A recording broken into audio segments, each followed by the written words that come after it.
So we have three problems here. In the first two, we want to take that condensed formula and go directly to a zigzag structure. So what I see is a carbon, carbon, carbon. And I'm looking for the carbons in like just a row that's not contained in a parentheses. So I see 1, 2, 3. So all I have to do is draw 3 carbons, just like that. So 1, 2, 3. And if we numbered these, we could call that number 1, 2, and 3. 1, 2, and 3. And carbon 1 has 3 hydrogens, which are there. We just don't draw them. Carbon 2 has 2 hydrogens coming off. Now carbon 3, okay, only has 1 hydrogen. And why is that? Because carbon 3 has these 2 methyls directly attached to it. So we could draw that in a different color if we'd like. So we have our 2 methyls coming off. And so we could just draw it straight up like this. And that marker's done. We could just draw it straight up like that. Okay. But I'm hoping that you see that these 2 methyls right there. And when you double check, does carbon 3 have only 1 hydrogen like it shows in the condensed formula? Yes, you do. And it's right there. It's implied. We don't need to write it. And so there's your zigzag or skeletal structure or line structure, however you want to say it. Now if I do that same technique with this one, there's 1, 2, 3, 4 carbons. Just right in a row. So 2, 3, 4. If we number them, you could do this to help you keep track of things if you'd like. 2, 3, and 4. Now carbon 1 has 3 hydrogens attached to it, which we can see that they're there without having to draw them in. Carbon 2, the way I've drawn it, has 2 hydrogens. But it shows only 1. Carbon 3 also shows only 1 hydrogen, but the way I've drawn it, it has 2.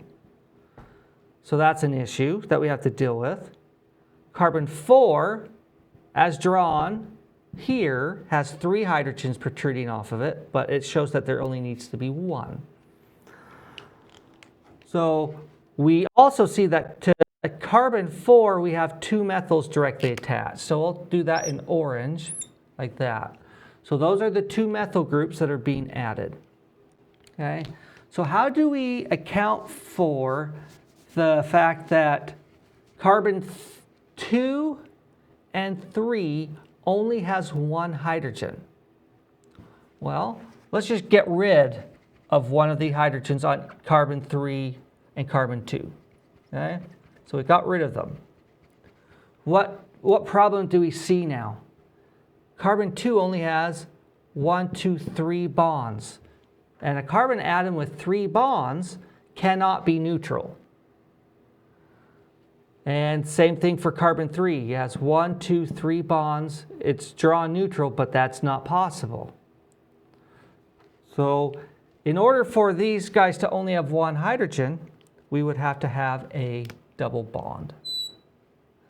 So we'll draw our double bond there, erase the hydrogens, and if we take a moment and say, and just envision that this molecule right here, you've seen it for the very first time, and you just look at this molecule, what do you notice? 3 hydrogens on carbon 1, 1 hydrogen on carbon 2, 1 hydrogen on carbon 3, and then when we come over here, 1 hydrogen on carbon 4. Do you see how that all matches up? 3 on carbon 1, 1 on carbon 2, 1 on carbon 3, 1 on carbon 4. And then we have our 2 methyls. So we could just draw that molecule like this. And that would be our zigzag for that molecule.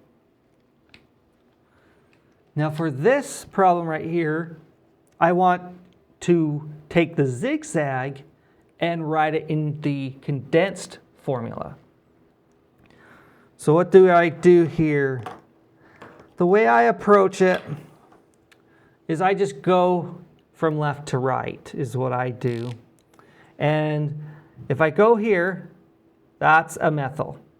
So let's number the carbons. Well, no, I'll just point. So that's a methyl. So I write down CH3. That's a CH2. That is. Now,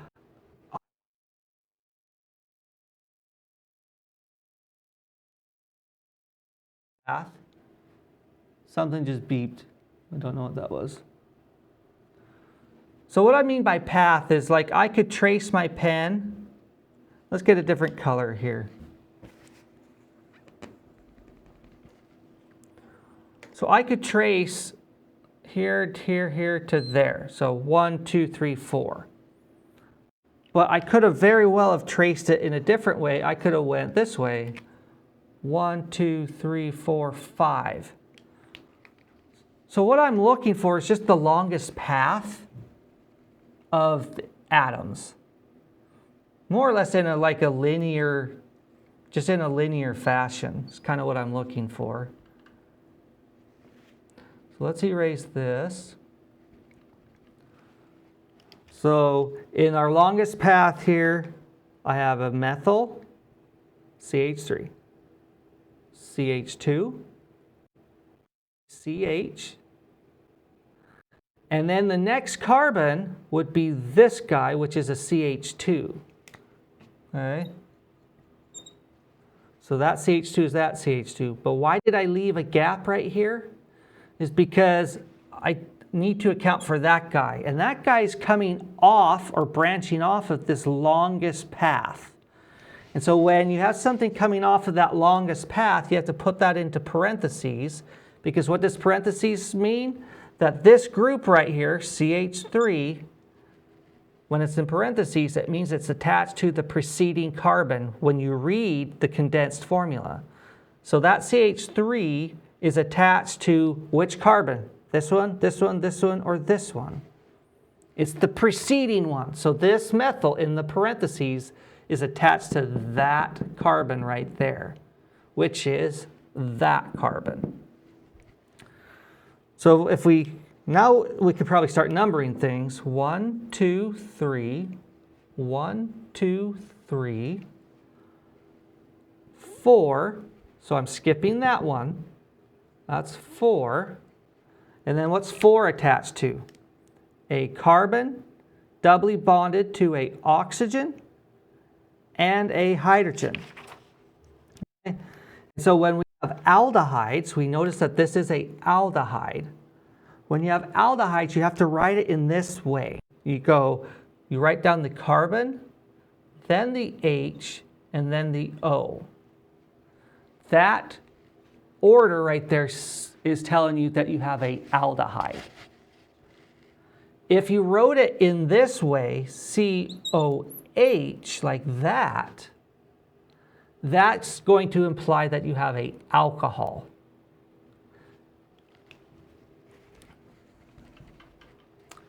And so when we take a look at that, that's what? Carbon 5 and carbon 5.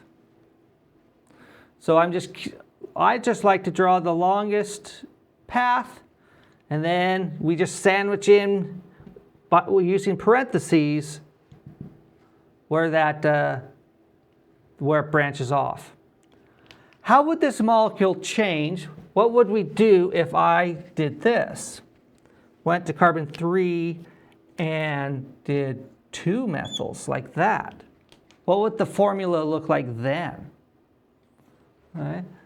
So that would be a simple change over here. We would just go do a little subscript of 2 to say that there's 2 methyls right there.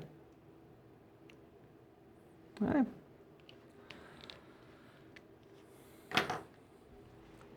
If you have any questions, as always, please reach out. I'm more than happy to help.